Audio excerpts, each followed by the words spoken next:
Hi friends, പുതിയൊരു വീഡിയോയിലേക്ക് എല്ലാവരും സ്വാഗതം ചെയ്യുന്നു. എൻ്റെ കൂടെ അമ്മത്ത് സാറുണ്ട്, പിന്നെ സുമിത് സാറുണ്ട്. ഞങ്ങളിപ്പോൾ നിൽക്കുന്നത് തിരുവനന്തപുരം കാര്യവട്ടം അല്ലേ സ്ഥലത്തിൻ്റെ പേര്. അവിടെ മാധവ വിലാസം ഹയർ സെക്കൻഡറി സ്കൂളിൻ്റെ മുന്നിലാണ്.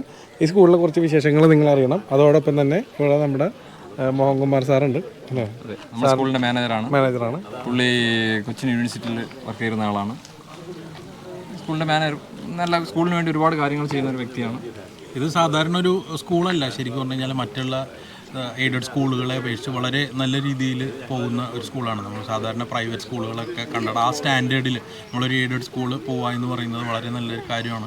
അതുമാത്രമല്ല, സാറ് ഈ പറഞ്ഞ പോലെ സ്പേസ് റോക്കറ്റ് സയൻസിലാണ് MSc PhD എടുത്തത്. അതുകൊണ്ട് തന്നെയാണ് സാറ് കുട്ടികൾക്ക് അതിലൊരു ശാസ്ത്രബോധം വളരട്ടെ എന്നുള്ള ഉദ്ദേശത്തിൻ്റെ പുറത്ത് സ്കൂളിൽ ശാസ്ത്രപരമായിട്ടുള്ള കുട്ടികൾക്ക് വീക്ഷിക്കുന്നതിന് വേണ്ടിയിട്ട് ശാസ്ത്രമായി റോക്കറ്റ്, അത് കഴിഞ്ഞ് കറങ്ങുന്ന ഗ്ലോബ്, ഇതെല്ലാം ഇവിടുന്ന് നിർമ്മിച്ചിട്ടുള്ളത്. കുട്ടികൾക്ക് വേണ്ടിയിട്ടുള്ള ഒരു മിനിയേച്ചർ, ഈ പറഞ്ഞ റോക്കറ്റിൻ്റെയും ഗ്ലോബിൻ്റെ ഒക്കെ മിനിയേച്ചർ ഇവിടെ നിർമ്മിച്ച് അതൊക്കെ നമുക്ക് കാണാം. അപ്പോൾ അതിന് മുമ്പ് സാറിനെ പരിചയപ്പെടേണ്ടതായിട്ടുണ്ട്. നമുക്ക് ഇത്രയും മഹത് വ്യക്തിത്വം ഉള്ളപ്പോൾ സാറിനെ പരിചയപ്പെടാതെ പോകുന്നത് ശരിയല്ല. അപ്പോൾ സാറിനെ നമുക്ക് നമ്മുടെ ഒരു ഭാഗ്യമായി ഇപ്പോൾ സാറിനെ ഇപ്പോൾ നമുക്ക് കിട്ടിയത്. നമ്മൾ യാദൃശ്യമായിട്ട് ഇവിടെ വന്ന് പെട്ടാണ് ഒരു വർക്കുമായിട്ട് ബന്ധപ്പെട്ട്. എന്തായാലും നമുക്ക് കൂടുതൽ പറഞ്ഞ് അല്ലേ സാറിനോട് നേരിട്ട് വയ്ക്കാം. നമ്മളിവിടെ സുഭാഷ് സാറും ജോയിൻ ചെയ്തിട്ടുണ്ട്. എന്തായാലും മോഹൻകുമാർ സാറിനോട് കുറച്ച് കാര്യങ്ങൾ ചോദിച്ച് മനസ്സിലാക്കേണ്ടതുണ്ട് അല്ലേ, എന്തൊക്കെയാണ് നമുക്ക് കാണികൾക്ക് വേണ്ടി. അതെ, തീർച്ചയായിട്ടും. അപ്പോൾ ഇത്രയും മഹത് വ്യക്തിത്വം നമ്മുടെ കൂടെ ഉള്ളപ്പോൾ സാറിനെ കുറിച്ച് നമുക്ക് കൂടുതൽ അറിയാം. സാറിനെ കുറിച്ചും ഈ സ്കൂളിനെ കുറിച്ചും നമുക്ക് സാറ് ഒന്ന് പ്രേക്ഷകർക്കായിട്ട് വേണ്ടിയിട്ട് സാറിൻ്റെ ഒരു ലൈഫും ഈ പറഞ്ഞ സ്കൂളിൻ്റെ മാനേജറായിട്ടുള്ള ലൈഫും ഒന്ന് ജസ്റ്റ് ഒന്ന് ഷോർട്ടായിട്ട് പറയാമോ? ഓക്കെ, ഞാൻ കൊച്ചിൻ ശാസ്ത്ര സാങ്കേതിക സർവകലാശാലയിലെ പ്രൊഫസറായിരുന്നു, പിന്നെ ഡീനുമായിരുന്നു. അവിടെ ഞാൻ റിട്ടയറിന് ശേഷം ഞാൻ സ്കൂളിൽ കൂടുതൽ കോൺസെൻട്രേറ്റ് ചെയ്തത്. ഈ സ്കൂൾ ഏകദേശം ഒരു 26 വർഷമായിട്ട് ഞാൻ സ്കൂളിൻ്റെ മാനേജ്മെൻറ്റ് നോക്കി നടത്തുകയാണ്. അപ്പോൾ ഈ സ്കൂളിലെ കുട്ടിയൊക്കെ ഞാൻ എപ്പോഴും ശ്രദ്ധിച്ചത് അവർക്ക് ശാസ്ത്ര അവബോധം മനസ്സിലാക്കാൻ വേണ്ടിയാണ് ഞാൻ ഒരു സയൻസ് പാർക്ക് ഇവിടെ തുടങ്ങണമെന്നൊരു പ്ലാൻ ഉണ്ടായിരുന്നു.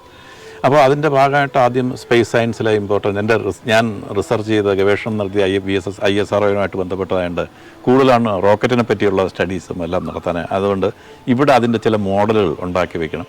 അങ്ങനെ ആദ്യമായിട്ട് സുഭാഷ് ഇവിടെ ഉണ്ടായിരുന്നു. സുഭാഷ് വന്നപ്പോഴേക്കും ഞാൻ പറഞ്ഞു, എൻ്റെ ആഗ്രഹം ഒരു റോക്കറ്റ്, നമുക്ക് നല്ലൊരു സ്പേസ് സയൻസിന് കുട്ടിയൊക്കെ താല്പര്യം ഉണ്ടാകും.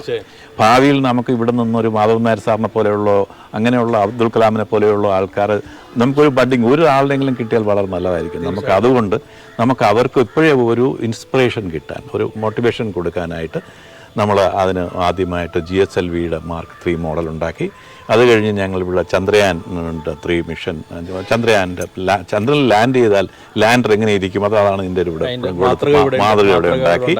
മംഗളയാൻ്റെ മാതൃക ഉണ്ടാക്കി. പിന്നെ ഒരു ഗ്ലോബ് ഉണ്ട്, ഈ കറങ്ങുന്ന ഗ്ലോബ്. അത് കുട്ടിയൊക്കെ പലർക്കും നമ്മൾ ഗ്ലോബ് കണ്ടിട്ടല്ലാതെ എങ്ങനെയാണ് ഗ്ലോബ്, ഏതെല്ലാം കോണ്ടിനെൻറ്റ്സ് എവിടെയാണ് നിൽക്കുന്നത്, ഈ പസഫിക് ഓഷൻ എത്ര വലുതാണ്, എത്ര പേർക്ക് നമുക്ക് മനസ്സിലായിട്ടുണ്ട്, കുട്ടിയൊക്കെ പറഞ്ഞാൽ മനസ്സിലാവുന്ന അറിയില്ല. ഈ ഒരു കറങ്ങുന്ന ഗ്ലോബ്, അതായത് ഭൂമി ഒരു 23 ഡിഗ്രി ചരിഞ്ഞായിരിക്കണം. അപ്പോൾ ഈ ചരിഞ്ഞിരിക്കുന്ന ഗ്ലോബ് എങ്ങനെ കറങ്ങിയാൽ എങ്ങനെയാണ് രാത്രിയും പകലും ഒക്കെ വരുന്നതും, സീസൺസ് എങ്ങനെ ചേഞ്ച് ചെയ്യും, ഇതൊക്കെ കുട്ടികൾക്ക് പറഞ്ഞ് കണ്ടു മനസ്സിലാക്കാൻ ഒരു അവസരമാണ് ഈ ഞങ്ങളെ ഗ്ലോബ്. പിന്നെ ഒരു DNA വിത്ത് സെൻസറുള്ള ഒരു DNA ഇവിടെ ഓൾറെഡി സാറും സുഭാഷ് സാറും കൂടെ സെറ്റ് ചെയ്ത് വെച്ചിട്ടുണ്ട്. അപ്പൊ ഇത് എത്ര നാൾ കൊണ്ടാണ് ഈ പറഞ്ഞ മോഡൽസ് ഒക്കെ നമ്മൾ ഉണ്ടാക്കിയത്? ഞങ്ങൾ എത്ര ടൈം എടുത്തു? 2.5 വർഷം കൊണ്ടാണ് ഞങ്ങൾ ഇത്രയും ഡെവലപ്പ് ചെയ്തത്. എല്ലാ സംഗതിയും ഓരോന്നായിട്ട് GSLV ഉണ്ടാക്കിയത് ഒരു 3-4 മാസം കൊണ്ടെടുത്തു, 4.5 മാസം എടുത്തു. ഗ്ലോബ് ഉണ്ടാക്കി. ഈ സ്കൂളിൽ വന്നപ്പോഴേ പണ്ടത്തെ ഒരു സ്കൂളായിട്ടാണ്, ചില പഴയ ബിൽഡിങ്സ് ഒക്കെ ഉണ്ട്, പക്ഷെ അതുപോലെ തന്നെ പുതിയ ബിൽഡിങ്സ് ഇവിടെ ഉണ്ട്. അപ്പൊ ഇത് എത്ര നാള് മുമ്പുള്ള സ്കൂളാണ്? എത്ര നാൾ? 1950-ലാണ് ഈ സ്കൂൾ ആദ്യമായിട്ട് സ്ഥാപിച്ചത്. പഴയ സ്കൂളാണ്. പഴയ സ്കൂളായി. അതായത് ഈ വർത്തൂർ മാധവൻപിള്ളൻ്റെ മുത്തച്ഛനാണ് സ്കൂൾ ഉണ്ടാക്കിയത്. അപ്പോൾ അദ്ദേഹത്തിൻ്റെ കാലശേഷം പിന്നെ ഓരോരുത്തരായിട്ട് കൈകാര്യം ചെയ്തു. പിന്നെ ഞാൻ ഈ സ്കൂളിൻ്റെ പിന്നെയാണ് ഇത്രയും ഡെവലപ്മെന്റ്സും കാര്യങ്ങളും എല്ലാം ഇവിടെ. അതെ, ഞാൻ ചെയ്ത് എൻ്റെ മനസ്സിലൊരു വിഷനുണ്ട്, സ്കൂള് അടുത്ത തലമുറയ്ക്ക് നമ്മുടെ ഏറ്റവും നല്ല ഭംഗിയായിട്ട് ഈ ശാസ്ത്രം അങ്ങനെ കുട്ടികൾക്ക് ഉള്ളിലെടുക്കാൻ. അതിനുവേണ്ടിയാണ് ഞാൻ ഇപ്പോൾ ഒരു പ്ലാറ്റിനം ജൂബിലി ബിൽഡിംഗ് എന്ന് പറഞ്ഞാൽ ഇത് മുഴുവൻ ലാബാണ്. ഈ ഒരു വലിയ ബിൽഡിംഗ് മുഴുവൻ സുവോളജിയും ബോട്ടണിയും ഫിസിക്സും കെമിസ്ട്രിയും കമ്പ്യൂട്ടർ സയൻസും ലാംഗ്വേജും ഈ ജിയോഗ്രഫിയും എല്ലാം കൂടെ ചേർത്തൊരു മാത്തമാറ്റിക്സിന് ഒരു ലാബുണ്ട്. അതെല്ലാം ഒരു ലാബ് സൗകര്യം കുട്ടികൾക്ക് ഹയർ സെക്കൻഡറി സ്കൂളിലെയും ഹൈസ്കൂളിലെ കുട്ടികൾക്കും. ഇവിടെ പഠിക്കുന്ന കുട്ടികൾ അതുകൊണ്ട് തന്നെ വലിയ ഭാഗ്യവന്മാരാണ്. കാര്യം വെച്ചാൽ അത്രയും ഫെസിലിറ്റീസ് ആണ് ഇവർക്ക് കിട്ടുന്നത്. അപ്പോൾ സ്വാഭാവികമായിട്ട് തന്നെ അലൂമിനീസും ഉണ്ടാവും, നല്ല സ്ട്രോങ് ആയിട്ടുള്ള ഒരു അലൂമിനി അസോസിയേഷൻ ഉണ്ടാവും. പേര് കേട്ട ആൾക്കാരൊക്കെ ഇവിടെ പാസ് ഔട്ട് പോയിട്ടുണ്ട്. നമ്മുടെ മുമ്പ് ജഡ്ജിയായിരുന്ന അദ്ദേഹം ഉണ്ടായിരുന്നു, പിന്നെ വൈസ് ചാൻസലറായിരുന്ന പലരും ഇവിടെ പഠിപ്പിച്ചായിരുന്നു. നമ്മളിപ്പോൾ Sumaran Nair sir Gandhi University vice chancellor, അദ്ദേഹം ഇവിടുത്തെ അധ്യാപനായിരുന്നു. അപ്പോൾ സത്യാനന്ദ സരസ്വതി എന്ന സ്വാമിജി അദ്ദേഹം ഇവിടുത്തെ അധ്യാപകനായിരുന്നു. അങ്ങനെയൊക്കെ ഞങ്ങൾ പുണ്യം കിട്ടിയ സ്കൂളും കൂടെ ആണെന്ന് പറയാം. എത്ര ഡിവിഷൻസ് ഉണ്ട് സാർ? ഇപ്പം ഞങ്ങൾക്ക് ഏകദേശം 15 ഡിവിഷൻ ഹൈസ്കൂളിലും പിന്നെ 14 ബാച്ച് ഹയർ സെക്കൻഡറി, അതായത് 7 ബാച്ച്, 3 സയൻസ്, 2 ഹ്യൂമാനിറ്റീസ്, 2 കോമേഴ്സ് വെച്ച് 2 വർഷത്താകുമ്പോൾ അത്രയും കുട്ടികൾ, ഏകദേശം ഒരു 1200ഓളം കുട്ടികൾ ഈ സ്കൂളിൽ പഠിക്കുന്നത്. അത് മാത്രമല്ല സ്പോർട്സിന് വേണ്ടിയിട്ട് വളരെ ആക്റ്റീവായിട്ട് നടക്കുന്ന കാര്യം ഞങ്ങൾ വന്നപ്പോൾ തന്നെ ഇവിടെ കണ്ടു. രാവിലെ 7 മണി മുതൽ ഇപ്പോൾ വൈകിട്ടായിട്ട് പോലും കുട്ടികൾ പ്രാക്ടീസ് ചെയ്യുന്ന ഗ്രൗണ്ടുകൾ, നാഷണൽ ലെവലിൽ ഒത്തിരി കുട്ടികൾ പോകുന്നുണ്ട്. അതെല്ലാം ഞങ്ങളുടെ റിയാസ് എന്ന് പറഞ്ഞ ഫിസിക്കൽ എഡ്യൂക്കേഷൻ അധ്യാപകൻ്റെ ഒരു മിടുക്കാണ്. പുള്ളി എപ്പോഴും എല്ലാ ദിവസവും അതിരാവിലെയും വൈകുന്നേരവും കുട്ടികളെ ഇവിടെ കൊണ്ട് ട്രെയിൻ ചെയ്ത് കുട്ടികൾ വളരെ ആത്മാർത്ഥമായിട്ട് നിന്ന് പഠിക്കുന്നു. പിന്നെ ആർട്സ് കാര്യങ്ങളിൽ സുഭാഷുണ്ട്, എല്ലാ ഫെസ്റ്റിവൽ, അങ്ങനെ ഇവരെല്ലാം ഇവരുടെ സപ്പോർട്ടുകളാണ് നമ്മുടെ സ്കൂളിലെ കുട്ടികളെ. പിന്നെ നമുക്ക് ഗൈഡ്സ് ഉണ്ട്, ഗൈഡ്സ് ടീച്ചർ എല്ലാം കാര്യമായിട്ട് നോക്കേണ്ടത്.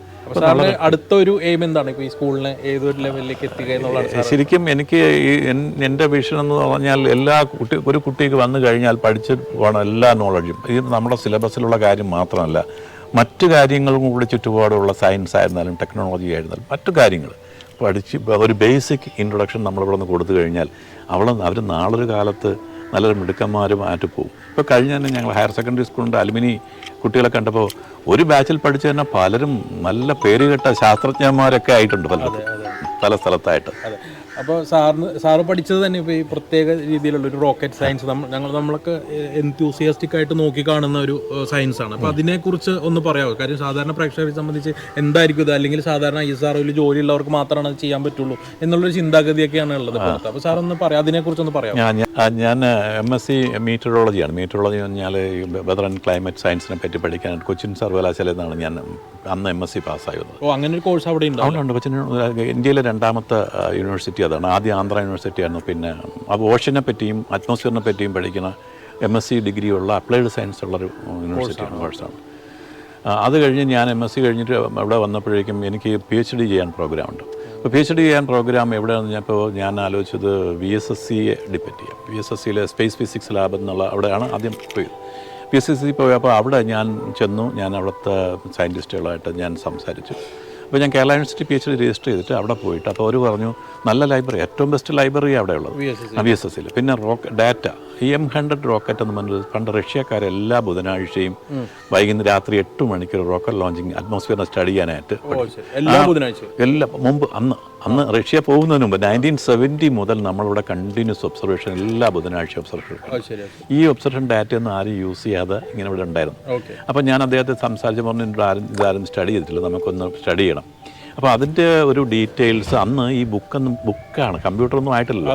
ഈ ഡാറ്റ ഒന്നും അവർ പുറത്തു കൊടുക്കില്ല. അപ്പം ഞാൻ അവിടെ പോയിരുന്ന് എഴുതി, രാവിലെ പോകും, ഞാൻ ഔട്ട് സൈഡ് എഴുതാണ്ട് എനിക്ക് പാസ് തന്നു, പെർമിഷൻ തന്നു. അവിടെ പോയിരുന്നത് എഴുതി വീട്ടിൽ കൊണ്ടുവന്നു, ഞാൻ അനലൈസ് ചെയ്തു, റിസൾട്ട് കണ്ടു, രാത്രിയൊക്കെ ഇരുന്ന് വർക്ക് ചെയ്തു, അങ്ങനെ ചെയ്തു. അതാണ് ഞാൻ എപ്പോഴും തോന്നുന്നത്, ഞാനൊരു 3.5 വർഷം കൊണ്ട് ഈ PhD കംപ്ലീറ്റ് ചെയ്തു. എൻ്റെ ഇന്നത്തെ PhD സ്റ്റുഡൻസ് പോലെ 5 വർഷം എടുക്കുന്നുണ്ട്. പക്ഷേ 3 വർഷം കൊണ്ട് എനിക്ക് അവിടെ പോയിരുന്ന് ഡാറ്റ കൈകൊണ്ട് എഴുതി, കൈകൊണ്ട് തന്നെ എല്ലാം അനലൈസ് ചെയ്ത് ഇൻ്റർപ്രറ്റ് ചെയ്തു. അങ്ങനെ ആ റോക്കറ്റിൽ ഉപയോഗിച്ച് ഏറ്റവും കൂടുതൽ ഗവേഷണം പ്രബന്ധം തയ്യാറാക്കിയിട്ടുള്ളത് റിസർച്ച് പേപ്പേഴ്സ് ഇറക്കി. ഓൾ ഇന്ത്യയിൽ തന്നെ എത്ര പേരുണ്ടാവും സാർ ഇങ്ങനെ ഈ ഒരു M100 റോക്കറ്റ് ഡാറ്റ ഉപയോഗിച്ചത് ഞാൻ മാത്രമേ ഉള്ളൂ. മാത്രമല്ല ഈവൻ റോക്കറ്റ് സയൻസിൽ തന്നെ വളരെ കുറച്ച് പേരിലുണ്ടാവുന്ന ആൾക്കാർ മാത്രമേ ഉണ്ടാവും. അപ്പോൾ അത്രയും നല്ലൊരു ഭാഗ്യവാനായിട്ടുള്ള ഒരു സാറ്, ഞങ്ങൾ ഭാഗ്യവാന്മാരാണ് സാറിനെ കാണാൻ പറ്റിയതും സാറിനെ പരിചയപ്പെടാൻ പറ്റിയതും ഈ ഒരു സ്കൂളിൽ വരാൻ പറ്റിയതിലും ഞങ്ങൾക്ക്. അതെ, അപ്പോൾ ഇപ്പോഴത്തെ പാഠ്യപദ്ധതി എന്ന് പറഞ്ഞാൽ പഴയതുമായിട്ടുള്ള വ്യത്യാസങ്ങളുണ്ട്. സാറിന് അതിൻ്റേതായിട്ടുള്ള ഒരു അഭിപ്രായം? എനിക്ക് ഞാൻ പഠിച്ചതും ഇപ്പോൾ ഞാൻ ഇവിടെ വന്ന സ്കൂളിലെ സിലബസും കാര്യങ്ങളൊക്കെ നോക്കി ടീച്ചേഴ്സ് അധ്യാപകരുമായിട്ട് ചർച്ച ചെയ്യുമ്പോൾ എനിക്ക് ഭയങ്കര വിഷമം തോന്നുന്നുണ്ട്. കാരണം ഇപ്പോൾ ലാംഗ്വേജിന് യാതൊരു പ്രാധാന്യം കൊടുക്കുന്നില്ല. മുമ്പ് കാലത്ത് ഞങ്ങളൊക്കെ പഠിക്കുന്ന സമയത്ത് ലാംഗ്വേജ് വളരെ കമ്പൽസറി ആയിരുന്നു, വളരെ വളരെ ബുദ്ധിമുട്ടാണ് നമുക്ക് മാർക്ക് കിട്ടാനും തന്നെ. ഇപ്പം വളരെ ലിബറലായി. സബ്ജക്റ്റ് സയൻസ് തന്നെ ഇപ്പം ഞങ്ങൾ പ്രീ ഡിഗ്രിക്ക് പഠിച്ച സബ്ജക്റ്റ് പോലും ഹയർ സെക്കൻഡറിക്ക് ഇപ്പോൾ ഒരുപാട് കട്ട് ചെയ്താണ് പഠിപ്പിക്കുന്നത്. അത് നമ്മുടെ ഒരു കാര്യമായിട്ടുള്ള പുരോഗതി നമുക്ക് ഉണ്ടായിട്ടുണ്ടെങ്കിൽ അതില്ല, മോട്ടിവേഷൻ കുറവാണ്. പക്ഷേ കുട്ടികൾ നല്ല പഠിക്കുന്ന കുട്ടികളുണ്ട്, ഇപ്പോഴും ഒരു 10% 15% ഉണ്ട്. അവർക്ക് അഡിക്വേറ്റായിട്ട് കൊടുക്കാൻ നമുക്ക് കൂടുതൽ അവരെ ശ്രദ്ധിക്കാൻ പറ്റുന്നുണ്ടോ എന്ന് മാത്രമേ എനിക്ക് സംശയമുള്ളൂ. കാരണം അതേസമയം 10% ലോവസ്റ്റ് പീപ്പിളും ഉണ്ട്, സ്റ്റുഡൻസും ഉണ്ട്. ഞാൻ അധ്യാപകരോട് പറയാറുണ്ട്, നിങ്ങൾ ഇവരെല്ലാം മാനേജ് ചെയ്ത് വേണം പഠിപ്പിക്കാൻ. അത് ഏറ്റവും നല്ല കുട്ടികൾക്ക് കൂടുതൽ വർക്ക് കൊടുക്കണം. മറ്റുള്ളവരെ നമ്മൾ പുഷപ്പ് ചെയ്ത് മുകളിലേക്ക് കൊണ്ടുവരാൻ പറ്റില്ല. അങ്ങനെ ഓരോ സ്റ്റെപ്പായിട്ട് വേണം പഠിപ്പിക്കാൻ എന്നാണ് ഞാൻ അവരുമായിട്ട് ഇൻട്രാക്ട് ചെയ്ത് പറയുന്നത്. ഞാനൊരു അധ്യാപകനായതുകൊണ്ട് ഇവരെ പറഞ്ഞു മനസ്സിലാക്കാൻ എനിക്ക് കുറച്ചുകൂടെ. അല്ല, അത് സ്വാഭാവികമായിട്ടും ഒരു സ്കൂളാകുമ്പോഴത്തേക്കും സ്റ്റുഡൻസിനെ പോലെ തന്നെ ഇമ്പോർട്ടൻ്റ് ആണ് അധ്യാപകർ. അപ്പോൾ ഈ അധ്യാപകരെ മോട്ടിവേറ്റ് ചെയ്ത് നിർത്താനായിട്ട് അവരുടെ ഒരു റിപ്പറ്റേറ്റീവ് ജോലിയാണല്ലോ പിള്ളേരെ പഠിപ്പിക്കുക എന്നുള്ളത്. അപ്പോൾ അവരെ മോട്ടിവേറ്റ് ചെയ്യാനായിട്ട് സാർ ഈ സ്കൂളിൽ എന്താണ്? ഞാൻ അപ്പം ഉദ്ദേശിച്ചത്, ഇപ്പം ഞാൻ എല്ലാ അധ്യാപകരെയും ഇൻഡിവിജ്വലായിട്ട് കണ്ട് അപ്പം നേരിട്ട് വിളിച്ച് അവരെ എന്തൊക്കെയാണ് പ്രശ്നങ്ങൾ ക്ലാസ്സിൽ പഠിപ്പിക്കുക, എല്ലാ കാര്യങ്ങളും ഞാൻ അവരോട് ഡിസ്കസ് ചെയ്യാറുണ്ട്. പിന്നെ ഞാൻ ഈ സയൻസ് ഫീൽഡിൽ വർക്ക് ചെയ്തുകൊണ്ട് ഒരുവിധപ്പെട്ട സയൻസ് ഫീൽഡിലെല്ലാം ഞാൻ ബയോളജി പഠിച്ചിട്ടുണ്ട്, എല്ലാ ഫീൽഡിലും. അതുകൊണ്ട് മാത്സ് പഠിച്ചിട്ടുണ്ട്, ഫിസിക്സ്, കെമിസ്ട്രി. ഇവരുടെ എല്ലാ കാര്യങ്ങളും ഇവർക്ക് വേണ്ട ഗൈഡൻസ് കൊടുക്കാൻ പറ്റുന്നു, എല്ലാം കൃത്യമായിട്ട് പറയാനുണ്ട്. അതുകൊണ്ട് എനിക്ക് ഇന്ന കാര്യങ്ങൾ ചെയ്തു, even including syllabus preparation, even time table preparation, എങ്ങനെയാണ് ഏറ്റവും എഫക്റ്റീവായിട്ട് നമുക്ക് ചെയ്യാൻ പറ്റുന്നത്. അപ്പോൾ ഇതിന് ഞാൻ പിന്നെ ഒരു കാര്യം, ക്ലാസ് റൂം പഠനത്തിനോടൊപ്പം ലാബ് മാക്സിമം ഞാനിപ്പോൾ അതാണ് പറഞ്ഞിരിക്കുന്നത്, ലാബിലിരുത്തി കുട്ടികളെ കൂടുതൽ പഠിപ്പിക്കാൻ, അതിലുള്ള പ്രൊജക്ഷൻ ഫെസിലിറ്റി എല്ലാം, പ്രാക്ടിക്കൽ ക്ലാസ്സിൽ വെച്ച് തിയറി പഠിപ്പിക്കാൻ പറ്റും. ഞാനത് പറഞ്ഞു കൊടുത്ത് എങ്ങനെയാണ്. പിന്നെ ഇവിടെ രണ്ട് ഞങ്ങൾ ഓഡിറ്റോറിയം ഉണ്ട്. 2 ഓഡിറ്റോറിയത്തിൽ ഒരു പക്ഷേ അവധി ദിവസങ്ങളിലോ അല്ലെങ്കിൽ മോട്ടിവേഷൻ ക്ലാസ്സുകളെല്ലാം കൊടുക്കാനായിട്ട് വലിയ 2-3 ബാച്ചുകൾ ഒന്നിച്ച്, ഞാനിപ്പോൾ അതാണ് പറഞ്ഞിരിക്കുന്നത്. ഇനി ഒരു കാരണവശാലും അവധിയൊന്നും കൊടുക്കരുത്. നമുക്ക് കുട്ടികളെ ഒന്നിച്ച് ടീച്ചേഴ്സ് ആബ്സെൻറ്റോ അല്ലെങ്കിൽ പ്രത്യേക അവധിയോ വരുന്ന സമയത്ത് നിങ്ങൾ ഇവിടെ കൊണ്ടുവന്ന് ഓഡിറ്റോറിയത്തിൽ വന്ന് കുട്ടിയെ ക്ലാസ് കൊടുക്കുക. അപ്പോൾ കുറച്ച് അധ്യാപകർ മതി, പക്ഷേ കൂടുതൽ കുട്ടിയൊക്കെ നമുക്ക് ഒരേ സമയം എഡ്യൂക്കേറ്റ് ചെയ്യാം. അപ്പോൾ ഞങ്ങൾ ആ കാര്യങ്ങളെല്ലാം ഡിസ്കസ് ചെയ്ത് പറഞ്ഞിട്ടുണ്ട്. ടൈം ടേബിൾ ഷെഡ്യൂൾ ചെയ്യുമ്പോൾ നമുക്ക് ഇങ്ങനെ ഒരു പ്രോഗ്രാം കൂടെ ഷെഡ്യൂൾ ചെയ്യണമെന്ന് ഞാൻ പറഞ്ഞിട്ടുണ്ട്. അതാണ് വളരെ നല്ലൊരു കാര്യമാണ്. കഴിഞ്ഞ കോവിഡ് സമയത്ത് നമ്മൾ ഓൺലൈൻ വഴി നമ്മൾ ടീച്ചിങ് നടത്തി. എത്രത്തോളം എഫിഷ്യൻ്റ് ആണെന്ന് വെച്ച് കഴിഞ്ഞാൽ പലപ്പോഴും നമുക്കൊരു എഫിഷ്യൻസി കുറവാണ്. ഓൺലൈനല്ല, ബൈ കോൺടാക്റ്റ് ക്ലാസ്, ഡയറക്റ്റായിട്ട് അധ്യാപകനും സ്റ്റുഡൻസും ഇരുന്ന് പഠിപ്പിക്കുന്നതാണ് ഏറ്റവും എഫക്റ്റീവായിട്ട് നമുക്ക് വരുന്നത്. അതും ഞാൻ പറയുന്നത് എഫക്റ്റീവായിട്ട് വരുന്നതെന്ന് പറഞ്ഞാൽ നമുക്ക് കുട്ടികളെ നേരിട്ട് കണ്ട് അവർ കമ്മ്യൂണിക്കേറ്റ് ചെയ്യും. ഓൺലൈൻ നമുക്ക് ഒരിക്കലും പറ്റില്ല. ഓൺലൈനിൽ പല പ്രാവശ്യം നമ്മൾ കണ്ടിട്ടുള്ളത് കുട്ടികൾ ഓണാക്കി വെച്ചിട്ട് അവർ വേറെ മാറി ശ്രദ്ധിക്കാറ്, അത് പാടില്ല ഒരിക്കലും. അപ്പോൾ ഓൺലൈൻ ക്ലാസ്സിനേക്കാൾ എഫക്റ്റീവായിട്ട്, പക്ഷേ ഈ മീറ്റിംഗ് മാത്രം നമുക്ക് ഓൺലൈനിൽ കണ്ടക്ട് ചെയ്യാം, അല്ലാതെ നമുക്ക് ഇത് കോൺടാക്ട് ക്ലാസ് ആയിരിക്കും ബെറ്റർ. പിന്നെ ഞാൻ ഇപ്പോൾ കണ്ടിട്ടുള്ളത് നമ്മുടെ ബോർഡ് ഉപയോഗിച്ച്, നമ്മുടെ ഇപ്പോൾ എല്ലാം ഓവർഹെഡ് പ്രൊജക്ടർ ഉപയോഗിച്ച് പലപ്പോഴും ക്ലാസ് എടുക്കാറുണ്ട്. Smart class room. പക്ഷേ സ്മാർട്ട് ക്ലാസ്സുകാർ ഗവൺമെൻറ് എല്ലാവരും സപ്പോർട്ട് ചെയ്താലും ഞാനിപ്പം പറഞ്ഞു ബ്ലാക്ക് ബോർഡും ചോക്കും ഉപയോഗിച്ച് പഠിപ്പിക്കും. ഞാനൊരു ടീച്ചറായതുകൊണ്ട് പറയുന്നതാണ് ഏറ്റവും എഫക്റ്റീവായിട്ട് പഠിപ്പിക്കാൻ പറ്റുന്നതും സ്റ്റുഡൻറ്റും ടീച്ചറും തമ്മിലുള്ള ഏറ്റവും കൂടുതൽ ലിങ്ക് വരുന്നതും ഇപ്പോഴും ബ്ലാക്ക് ബോർഡ് ചോക്ക് ടീച്ചിങ്ങാണ്. കാരണം ഞാനിപ്പോൾ ഒരു ഇക്വേഷൻ എഴുതിയിട്ട് കഴിഞ്ഞാൽ ഇക്വേഷൻ എഴുതുന്ന സമയം കുട്ടിക്ക് മനസ്സിലാക്കാനുള്ള സമയമുണ്ട്, ആലോചിക്കാനും ചിന്തിക്കാനും. അപ്പോൾ ഞാനും ഓരോ പ്രാവശ്യം എഴുതുന്നത് സ്ലൈഡ് കാണുമ്പോൾ ഒരുപാട് ഇക്വേഷൻ എന്താണെന്ന് അവർക്ക് മനസ്സിലാവില്ല. അവർ മനസ്സിലാക്കാൻ മുമ്പ് അടുത്ത സ്ലൈഡ് വരുന്നു, അതൊന്ന് തിങ്ക് ചെയ്യാനുള്ള സമയമില്ല. പക്ഷേ ഇതാകുമ്പോൾ അവർക്ക് വേണ്ടത്ര സമയം കിട്ടുന്നുണ്ട്, കൂടുതൽ നമുക്ക് സമയം എടുത്ത് പഠിപ്പിക്കാനായിട്ടുള്ള സമയം. തീർച്ചയായും നല്ല പോയിന്റ്സ് ആണ് സാറ് നമുക്ക് ഇന്ന് ഞങ്ങൾക്ക് വേണ്ടി ഷെയർ ചെയ്ത്. അപ്പോൾ വളരെ നന്ദി. കാര്യം ഞങ്ങളെ ഒരു ഭാഗ്യം കൂടിയാണ് ഈ ഒരു സ്കൂളിൽ വന്നതും സാറിനെ പരിചയപ്പെടാൻ പറ്റിയതും. അപ്പോൾ സാറിന് വലിയൊരു നന്ദി. ഞങ്ങൾക്ക് വേണ്ടി ഇത്രയും വെയിറ്റ് ചെയ്ത് സമയം ചെലവഴിച്ച സാറിന് അകമഴിഞ്ഞ നന്ദി അറിയിക്കുന്നു. അതുപോലെ പ്രേക്ഷകരോടായിട്ട് പറയാനുള്ള, സാറ് വളരെയധികം നല്ല പോയിന്റ്സാണ് പറഞ്ഞത്. പുതിയ പാഠ്യപദ്ധതിയെക്കുറിച്ചും സാർ പഠിച്ച മേഖലയെക്കുറിച്ചും ഒക്കെ നമുക്ക് പറഞ്ഞു. അപ്പോൾ വിദ്യാർത്ഥികളോ അധ്യാപകരോ ഒക്കെ അത് കേട്ടിട്ട് എല്ലാവർക്കും നല്ലൊരു ആശംസകൾ നേർന്നുകൊള്ളുന്നു. നന്ദി, നമസ്കാരം. വളരെ സന്തോഷം. അതുപോലെ എനിക്കും പ്രത്യേകം ഞാൻ എടുത്ത് പറയുന്നത് എൻ്റെ പേരിലും കാണികളുടെ പേരിലും. കാരണം സാറിനോട് ഇങ്ങനെ ഒരു വീഡിയോ എടുക്കാൻ പറ്റുമോ എന്ന് ചോദിച്ചപ്പോൾ സാറ് എവിടെയോ തിരക്ക് പിടിച്ച് പോകാൻ നിന്ന് സാറ് നമുക്ക് വേണ്ടി കുറച്ച് നേരം വെയിറ്റ് ചെയ്ത് നിന്നിട്ടാണ് ഇങ്ങനെ ഒരു വീഡിയോ തന്നതിൽ വളരെ സന്തോഷം അറിയിക്കുന്നു, നന്ദിയും കൂടി അറിയിക്കുന്നു. അപ്പോൾ thank you sir. Thank you. അപ്പോൾ ഇതുപോലുള്ള നിങ്ങൾ അറിയേണ്ടതായിട്ടുള്ള വീഡിയോസ് ആയിട്ട് അടുത്ത വീഡിയോ ആയിട്ട് വരുന്നതായിരിക്കും next video. Thank you. By.